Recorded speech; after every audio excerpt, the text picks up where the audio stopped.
धेमाजि जिल्ला दुलाराय बर' फरायसा आफादनि 29थि फान्नाय जख'न्थाइ दा बेवहाय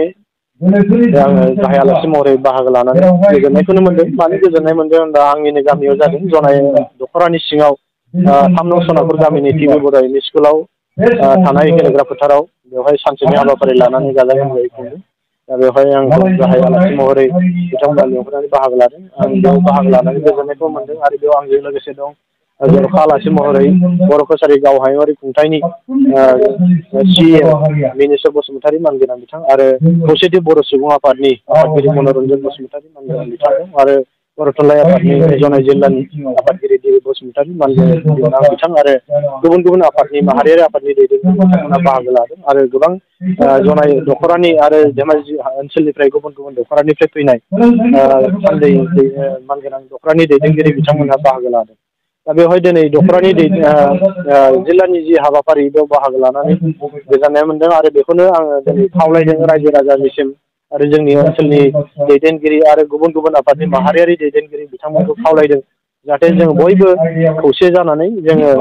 जोंनि जि हारि जौगानायनि खामानि बेखौ जों मावलांनांगोन। गुबुन गुबुन जि हाबाफारिफोर बेखौ मावलांनांगोन आरो बेयाव बेखौनो मोनसे खोथाखौ आं क्लियारै खावलायदों आरो आसाम सरकारखौबो रिकुवेस्ट खालामदों जे जोङो 2020 जि सनाव जोङो जि बर'नि गोजोन गोरोबथा होननानै मोनसे एकर्ड खालामबोबाय एबसु एनडिएफबि इउपि जथाय लोगो नांनानै। दा बेवहाय जों नुनो मोन्दों बिटिआरनि माखासे जि दफाफोर इमप्लिमेन्ट जानांगौ बेखौ दासिमबो इमप्लिमेन्ट जाजोबनाय नुवाखै। माखासेया जादों आरो गुबुन जि मेजरफोर बे दासिमबो जायाखै। जोङो लुबैदों 6.3 दफा जि सोलोंथाइनि बे दफाफोरखौबो जोङो थाबैनो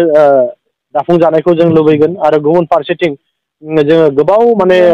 17 बोसोर ओरै बिटिआर सरकारा जालांबाय बिनि सिगांबो जों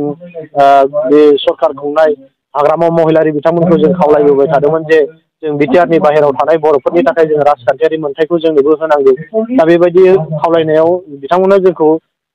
नेवसिगारदोंमोन। दा बेनि गेजेरजों जोङो 2020 सनाव बर' कसारि गाव हायुङारि खुंथायखौ बिटिआरनि बाहेरायाव थानाय बर'फ्रा मोनबोनो हादों। दा बेनि थाखाय दिनै बियो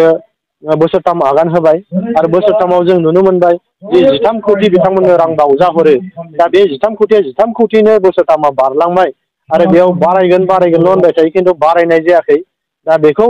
बारायनांगौनि थाखाय आसाम सरकारखौ खावलायदों जाहाथे आसाम सरकारा बे रां बावजाखौबो बारायनांगौ आरो बेजों लोगोसे बर' कसारि गाव हायुङारि खुंथायखौबो नैबे 24 बोसोराव 24 सनाव दाफुंनानै होनांगौ आरो बर' कसारि गाव हायुङारि खुंथायनि जेसेबांनाखि ओनसोल गोलैयो आरो बेयाव थानाय जिल्लाफोरनि आरो बर' ओनसोलाव थानाय जि बर' गामिफोरखौ सिनायथि खालामनानै बिसायख'थि फाथिनांगौ होननानै आं दिनै आसाम सरकारनिसिम दाबि दैखांहरदों आरो बेवहाय बेखौबो बुंनो लुबैदों दिनै थांनाय दानाव जोंना गुण'त्सब जानानै थांबाय बर' बिजोंनि फरायसालिफ्राव मोनसे गाज्रि जाथाय जों नुनो मोनबाय। जोंनि बर'नि फरायसालिफोराव जे जों खावलायखानाय बायदि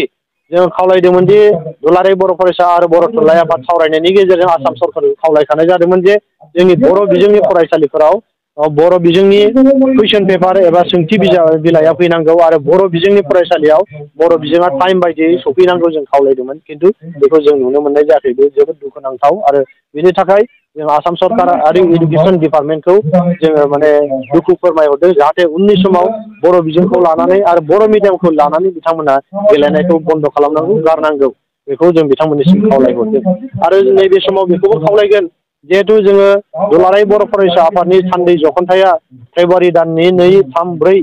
अक्ट'आव गलाघाट जिल्लानि तेलिसालाव जागोन। दा बेवहाय मोनसे गोख्रों मोनसे थांखि लागोन दि दिनै बर' कसारि वेलफेयार अट'नमास काउन्सिलखौ बिसायख'थि फाथिनांगौ आरो गामि सोसननांगौ दानख'नांगौनि थाखाय जुदि सरकारा खामानि मावाब्ला आरो बिटिआर एकर्डखौ बिटिआरनि दफाफोरखौ मावफुङाब्ला जोङो एबसु साहित्य सभा इउबिपिअ गासैबो बर'नि माहारियारि आफादफोरा लोगो नांनानै सरकार बिर'धि माखासे डेम'क्रेटिक आदबै जोङो सोमावसारनायखौ हाबाफारिखौ जों लागोन। दा बेनि थाखाय जों रायजो राजाखौ सांग्रां जानानै साखाफारा जानानै थानो थाखाय जों खावलायखानाय जादों। थुंगा 29 बोसोरसालिया थुनलाइ जख'न्थाइ मोनसे मेल जादों। बे मेलनि गेवलां मेलाव आंबो बाहागो लाफैदों सासे जर'खा आलासि हिसाबै। बेवहाय फैनो मोननानै आं गोजोननायबो मोनदों आरो एसे दुखुआथ' थागोन जे जोंनि हारिनि गेजेराव मोनसे खौसेथिनि नेरसोन बेखौ नुनायाव एसे लोरबां नुनाय बे मोनसे दुखु होदों जायखिजाया थांनाय बोथोरनि आरो दिनैनि समनि बाथ्राफोरखौ रुजुनाय नायनानै बेफोर एसे जों सानहोयो जिंगासियो जायखिजाया जाय जेंनाफोरखौ लानानै दिनै रायलायनाय जादों बे रायलायनाया मोजाङानो जादों आरो जोंनि जेंनाया दङ हारिनि जेंनाया दङ आरो बे जेंनाखौ सुस्रांनांगौबा जोङो खामानि मावनांगौनि गिलिर बिबान दङ बड'फा उपेन्द्र ब्रह्मआ जाय मोनसे सोमावसारनायखौ जागायजेननायनिफ्राय दिनैसिम जोङो बर' हारिया मोनथाम गोरोबथा खालामबाय BSC गोरोबथा BTC गोरोबथा आरो बिटिआर गोरोबथा दा बे मोनथाम गोरोबथानि गेजेरजोंबो बर'फोरनि जि मोनसे गांनाय लुबैनाय हास्थायनाय बेफोर दाबो आबुङै सुफुंजायाखै दा जोंनि सरकारजों जि मोनथायफोरखौ लाना जोङो दाबिबोदों जुजिबोदों बेफोर दासिमबो सुफुंजाजोबाखै गुबैयैहाय माखासे जेंनाफोराबो जोंनि BTCनि बा बिटिआरनि ओनसोल बारायनाय बेबो जाफुङाखै फारसेथिं जोंनि बर'फोरनि गावारि खुंथायनि गामि फोसावनाय सरकारनि दारै आरो बियाब दानाय लोगोसे बिसायख'थि गेलेहैनाय बेबो दिनैसिम जाफुङाखै बोसोरब्रै जानोसै आरो मोनसेया रां बावजायाबो जों बारायना होजायाखै दिनैसिम जोङो बर' खरसायाव मोनसे गावारि खुंथाया 3,50,00,000 रां मोनो बे एसे रांजों जोङो समस्तिनिफ्राय सौदियासिम आरो बर' माने बराग सेरफाङाव थानाय जोंनि रियांफोरखौ लाफानानै जों जि खामानिखौ मावनो नागिरदों बा नाजादों बेफोरो जोङो रायजो राजा आइ आफाया लुबैनाय बायदि जोङो मावनो हायाखै बे सैथो बाथ्रा रां बाङायनि थाखाय ओंखायनो रांखौ बांसिनै गोबांसिन मोननो थाखाय जोंनि सरकार नाजाबाय थादों बेवहाय खौसेथि बर' सुबुं आफाद जोंनि दुलाराय बर' फरायसा आफाद आरो लोगोसे बिटिआर खुंथाय आरो बर' खरसायाव मोनसे सम जों लोगोसे रायलायदों सरकारखौ गासैनो रायलायनाय समाव मोजां रायलायो नाथाय खामानिया दा बबेबा मोनसे जाहोननि थाखाय मावफुंजायाखै बेबो सैथो बाथ्रा ओंखायनो फैगासिनो थानाय 5 फेब्रुवारियाव मोनसे बाजेट सेसन जिरायगोन आसाम सोरखारनि आसाम सोरखाराव बावहाय जोंनि रां बावजाखौ बारायनांगौनि थाखाय जों गिबि मन्थ्रि बिथांनो रादाब हरबाय आरो लोगोसे जोंनि ट्राइबेल आयेनारि ट्राइबेलफोर जौगानाय बिफाननि मन्थ्रि डाक्टार अनुज बिथांखौ जों लिरना होबाय आरो जोङो बुंबाय गोबां मानसिनो आरो सावरायनो रादाबखौ हरबाय बारायनांगौ होननानै जोंनि रां बावजाखौ दा रां बावजा बारायोबा जोङो साबसिन खामानि मावनो हागोन सैथो बाथ्रा बे राङा जेब्ला जों बाहाय मोनो जोङो बिदिनो मावफुंनो नागिरनाय जों साननाय खामानिखौ मावनो नागिरनायाव जों खनसे मावबाय थागोन बे सैथो बाथ्रा दा बावहाय फैनानै जि जेंनाफोरनि सायाव रायलायबाय बेयो गमामायैनो ओंथि गोनां जोङो आसाम अरुनाचल सिमायाव रायजो जायो बे आसाम अरुनाचलनि सिमायाव रायजो जानाय ट्राइबेल हारि बर' हारि जोङो जेरैबायदि जौगानायनि लामाजों दावगानांगौमोन जों बिदि दावगाजोबनो हायाखै गोबां लामानि जेंना दङ फरायसालिफोरनि जेंना दङ फोरोंगिरिनि जेंना दङ जों दै खुरखानायनि जेंनाफोर दङ आबर हाजोनिफ्राय बा अरुनाचल हाजोनिफ्राय बोहैबोनाय दैया दैज्लांनि समावहाय दैज्लां बोथोराव गिलु बालु दैबानानि महर लानानै बा दाहार गोनां दै बोहैबोनानै फोजोबस्रांनो सिलिंखार खालामनायनि खामानि बा बे रोखोम दै आबादाव फोजोबस्रांलांनायखौ जोङो नुबोबाय थादों जागासिनो दङ दा बेनि सुस्रांनायनि खामानिखौबो जों बोरै मावलायनो हायो लामा लानो हायो बिनि सायावबो रायलायनाया जागासिनो दङ नाजालाङो बर' हारि दानायनि खामानिखौ जोङो ज' बयबो खौसेयैनो बर'नि माहारि आफादफ्रा लोगो लालायनानै खामानि मावनांगोन अब्लानो सानसे समाव दिनै नङा गाबोन माब्लाबा बड'फानि सिमांमोन बर' हारिखौ बुहुमाव गेरेमसा बेयो मोगथां महर मोनगोन होनना फोथायनाय दङ ओंखायनो खालिबोल' जोंनि आंखाला नैबे अलखद गोनां मुगायाव खौसेथिनि गोहोखौ जों बोरैहाय हमथाना लाखिनो हायो बेनि फारसे बयबो सांग्रां जानांगोन साग्रिद जानांगोन आरो सम सम माहारियारि आफादफोरनि गेजेराव जेंनाफोरखौ लानानै रायलायनाया जाबाय थायोबा आरो रायलायलायबाय थायोबा लामा सुस्रांनायनि थाखाय मोनसे रोखा जोङो मोनसे दिग मोनगोन आरो जोङो खामानि मावलांबाय थानो हागोन हारि दानायनि जौगानायनि खामानि मावनो हागोन आरो बिकेडब्लिउसिनिफ्राय स्कलारशिप माबायदि बेखौथ' बुंनांगौ मा गोदान बाथ्रा दङ बुंनो थाङोबा जोङो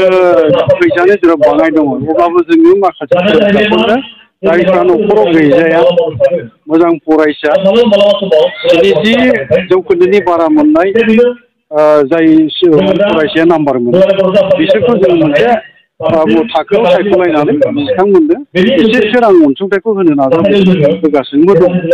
दा बेखौ जों लांबाय थागोन ओमफ्राय आरो उननि बोथोराव राङा जेब्ला बुरजा जायो जों बेखौ मोजाङै साबसिन मावनो हागोन खिन्थु दाथ' नों मा बुंनो फालाय एसेल' रां जेरैबायदि होनांगौ होजोबनो हाया आरो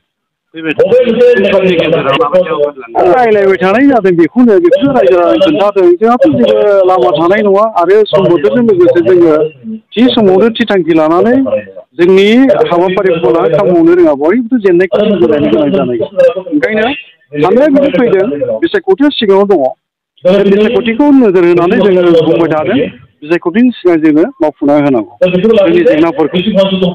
माने बिटिआर एकर्डनि दफाफोर थाबाय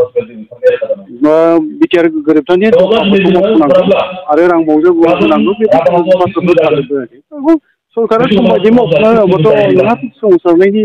अनगायैथ' जेबो लामा जाया सोमावसारनायखौ जोङो भारत माहारिनि बिफां बाथ्राया जे नीतिखौ खान्थिखौ लांदों अहिंसा खान्थिजों जोङो सोमावसारनायखौ लांनो नांगोन जयै खौसेयै बर'नि आइ आफा रायजो राजा बयबो माहारि आफाद ज' जानानै जोङो सोमावसारनाय आं सानो बेबायदि मोनसे थासारिया फैलायनो नाङा आरो फैयोबा बे जोंनि दाय नङा सरकारनि दाय जागोन बुंनो हायो